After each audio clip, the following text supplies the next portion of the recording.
चलिए, आपको पता है और पता ही होगा कि पुलिस के सामने दिए बयान मजिस्ट्रेट के सामने मान्य नहीं होता। आपने कई बार ये सुना होगा और ना ही इस बयान को आधार माना जाता है अगर कोई भी केस दर्ज होता है तो आरोपी के लिए। मतलब अगर आप पुलिस के सामने जुर्म कबूल कर लेते हैं और मजिस्ट्रेट के सामने अपना बयान बदल देते हैं, मुकर जाते हैं, तो भी कोई बात नहीं, क्योंकि पुलिस के सामने दिया बयान मान्य नहीं होता।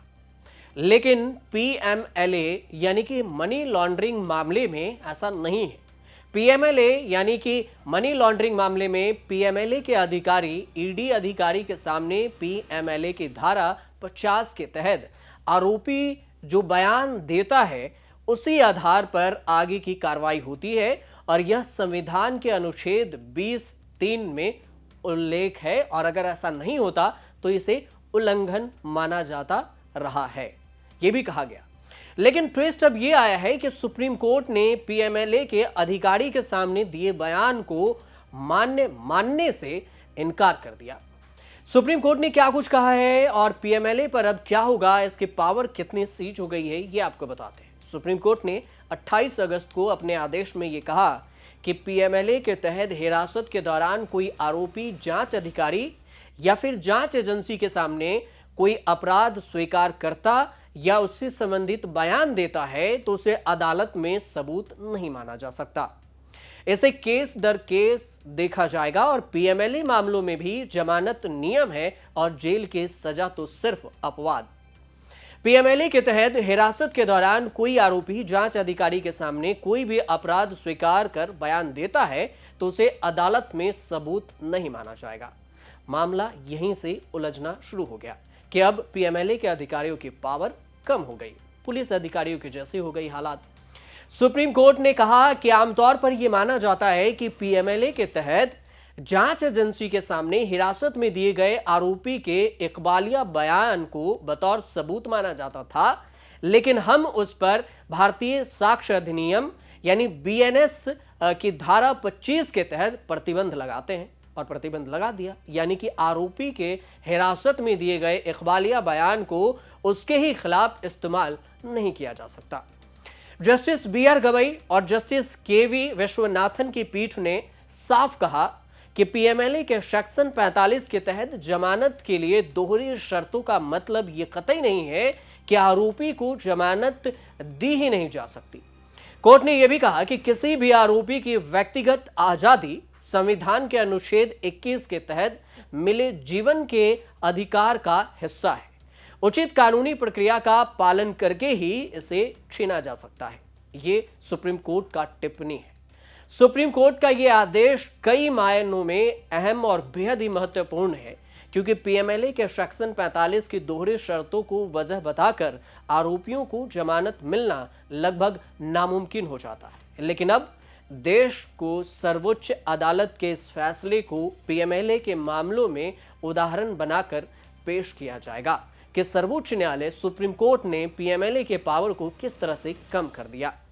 Justice Bhushan R Gavai, justice Prashant Kumar Mishra और जस्टिस के.वी. विश्वनाथन की बेंच ने कहा कि कानून की समुचित प्रक्रिया का पालन करते हुए ही किसी नागरिक को आजादी के बुनियादी अधिकार से वंचित किया जा सकता है।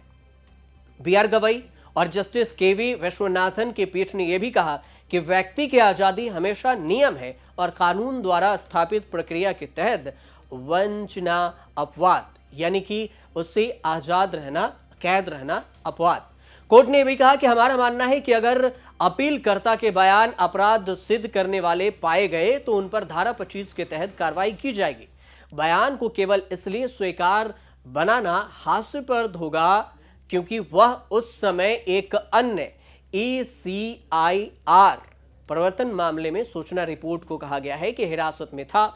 ऐसे बयानों में स्वीकार बनाना बेहद ही अनुचित होगा क्योंकि यह न्याय के सभी सिद्धांतों के खिलाफ होगा।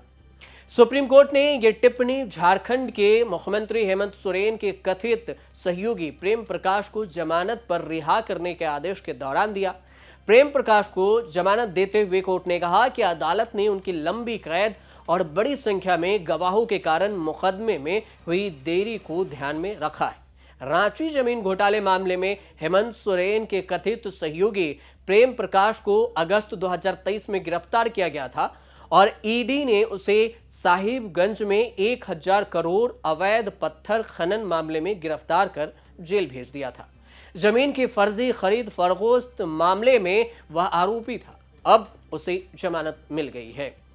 आपको यह भी बता दें कि सुप्रीम कोर्ट ने यह भी कहा है कि ईडी अधिकारी और पुलिस अधिकारी एक नहीं है और ना ही ECIR और FIR एक है। सुप्रीम कोर्ट ने यह भी कहा कि ईडी अधिकारियों के सामने जो बयान दर्ज होते हैं वह एक्ट की धारा 50 के तहत रिकॉर्ड होता है और सुप्रीम कोर्ट ने कहा कि ईडी अधिकारी पुलिस अधिकारी नहीं है। पुलिस के सामने दिया बयान मान्य नहीं होता, लेकिन अब PMLA अधिकारी के सामने भी दिया बयान मान्य नहीं होगा।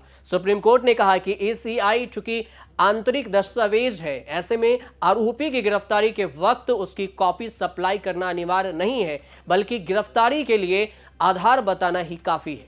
ईडी अधिकारी के सामने PMLA की धारा 50 के तहत आरोपी जो बयान देता है, उस आधार पर आगे की कार्रवाई होती थी। अब इसे पलट दिया गया। यह संविधान के अनुच्छेद 20(3) का उल्लंघन नहीं है। ये बात पहले कोर्ट ने कही थी और अब इसे पलट दिया गया। हालांकि ऐसा पहली बार नहीं है जब PMLA कानून को लेकर ईडी को सुप्रीम कोर्ट की तरफ से फटकार लगी हो। कब कब विवाद हुआ ये भी समझिए। PMLA कानून के तहत ईडी को जो शक्तियां दी गई है उसे सुप्रीम कोर्ट ने 7 जुलाई 2022 के फैसले में बरकरार रखा था। हालांकि इस फैसले के खिलाफ सुप्रीम कोर्ट में रिव्यू पिटीशन भी दाखिल की गई थी, लेकिन मौजूदा समय में PMLA के तहत ईडी को तमाम अधिकार मिले हुए थे। हालांकि सुप्रीम कोर्ट अलग अलग मामले में ईडी के खिलाफ कई बार सख्त टिप्पणी कर उसे नसीहत भी दे चुका है कि आप ऐसा नहीं कर सकते। सुप्रीम कोर्ट ने 20 मार्च 2024 को एक बार फिर से कहा था कि मनी लॉन्ड्रिंग केस के ट्रायल में अगर देरी हो तो जमानत दिए जाने पर रोक नहीं है। PMLA एक्ट की धारा 45 ऐसे मामलों में जमानत दिए जाने पर रोक नहीं लगाता जिसमें ट्रायल में देरी हो। 4 अक्टूबर 2023 को सुप्रीम कोर्ट ने फिर टिप्पणी की थी। उन्होंने कहा था कि ईडी के सम्मन के बावजूद उसे सहयोग न करना गिरफ्तारी का आधार नहीं हो सकता और साथ ही यह भी कहा गया था कि रिमांड के वक्त यह देखना जरूरी है कि गिरफ्तारी वैलिड है या नहीं। एक अहम फैसले में 29 नवंबर 2023 को सुप्रीम कोर्ट ने यह भी कहा था कि ईडी तब आपराधिक साजिश यानी कि IPC की धारा 120 का इस्तेमाल कर PMLA यानी कि मनी लॉन्ड्रिंग का केस नहीं बना सकते जब तक कि साजिश मनी लॉन्ड्रिंग से लिंक ना हो। ईडी को आरोपी की गिरफ्तारी के समय लिखित में गिरफ्तारी का आधार बताना भी होगा। तमाम एक्शन में ट्रांसपेरेंसी दिखानी होगी और दिखानी चाहिए। गिरफ्तारी के बाद आरोपी को रिमांड के लिए पेश करें तो कोर्ट को रिमांड ऑर्डर के वक्त सुनिश्चित करना होगा कि गिरफ्तारी PMLA एक्ट की धारा 19 के तहत वैलिड है या फिर नहीं। अब समझ लीजिए कि PMLA कानून के तहत होने वाली गिरफ्तारी के बाद जमानत मिलना काफी कठिन हो जाता है। दोहरी बेल कंडीशन का कोई सेफ गार्ड नहीं है और साथ ही ECIR जो प्रवर्तन मामले में सूचना रिपोर्ट की कॉपी होती है आरोपी को मुहैया नहीं कराई जाती और कहा यह जाता है कि यह जीवन और आजादी के अधिकार का उल्लंघन है। बेल अर्जी पर सुनवाई के दौरान आरोपी को कोर्ट को संतुष्ट करना होता है कि आरोपी दोषी है या फिर नहीं, यह सिद्ध करना होता है। 2021 में एक याचिकाकर्ता ने यह भी कहा था कि 2021 में अब तक PMLA के तहत अभी तक सिर्फ 9 लोगों को दोषी करार दिया गया, जबकि 1700 रेड हुए और 1569 मामलों में छानबीन हुई। PMLA के तमाम प्रावधानों में खामियां हैं और याचिकाकर्ता ने यह भी कहा कि मामले के छानबीन की शुरुआत और सम्मन कब हो इसके लिए प्रावधान में कमी है। Enforcement case information report ECIR की कॉपी आरोपी के गिरफ्तारी के वक्त शेयर नहीं की जाती और आरोपी को पता नहीं होता कि उनके खिलाफ गिरफ्तारी के लिए क्या मटेरियल एजेंसी के पास है। CRPC की धारा 157 के तहत मजिस्ट्रेट को पता नहीं होता कि गिरफ्तारी क्यों हुई है। तो ये थी इस PMLA को लेकर सुप्रीम कोर्ट और PMLA अधिकारी के बीच में विवाद। अंत में यह भी समझ लीजिए एक लाइन में कि PMLA क्या है। मनी लॉन्ड्रिंग रोकथाम अधिनियम 2002 को PMLA कहा जाता है। Prevention of money laundering act जिसे आप PMLA कहते हैं और मनी लॉन्ड्रिंग भी इसे कहते हैं। इसमें संपत्ति की जब्ती का प्रावधान करने के लिए एक अधिनियम लाया गया था, इसे PML कहा गया। इसका उद्देश्य मादक पदार्थ की तस्करी, आतंकवाद के वित्त पोषण यानी कि उसे मनी देना, पैसा देना या फिर सहयोग करना, ऐसे कोई भी अवैध गतिविधियों पर रोक लगाने के लिए पीएमएलए को लाया गया। पीएमएलए के प्रमुख प्रावधान ये हैं कि अपराध हो, दंड हो, इस पर आप अलग से पूछताछ कर सकते हैं। आपसे ना पुलिस पूछेगी, ना राज्य सरकार आपसे परमिशन लेगी, ना ये कहेगी कि हमारे राज्य में आकर आपने क्यों पूछताछ की। तो पीएमएलए के कई सारे पावर भी थे और इसी पीएमएलए के पावर को लेकर सुप्रीम कोर्ट और पीएमएलए के बीच में टसल चल रहा था। संपत्ति की कुर्की हो, जब्ती हो, कोई पूछने वाला नहीं। लेकिन अब पीएमएलए के अधिकारियों के पावर को सीज कर दिया गया है और इसी की चर्चा खूब हो रही है कि सुप्रीम कोर्ट ने पीएमएलए के अधिकारियों के पावर पर कैंची चला दी। अब ये वीडियो आपको कैसे लगी? पीएमएलए और सुप्रीम कोर्ट के जो एक्शन हुआ है, एक तरह से इतिहास दर्ज हो गया है कि पीएमएलए के कानूनों को धीरे धीरे बंद करने का भी एक तरह उस राह पर चल गई है सुप्रीम कोर्ट। तो ये वीडियो आपको कैसे लगी हमें कमेंट कर जरूर बताइएगा और तब तक हमारे साथ बने रहिए और देखते रहिए न्यूज़ तक।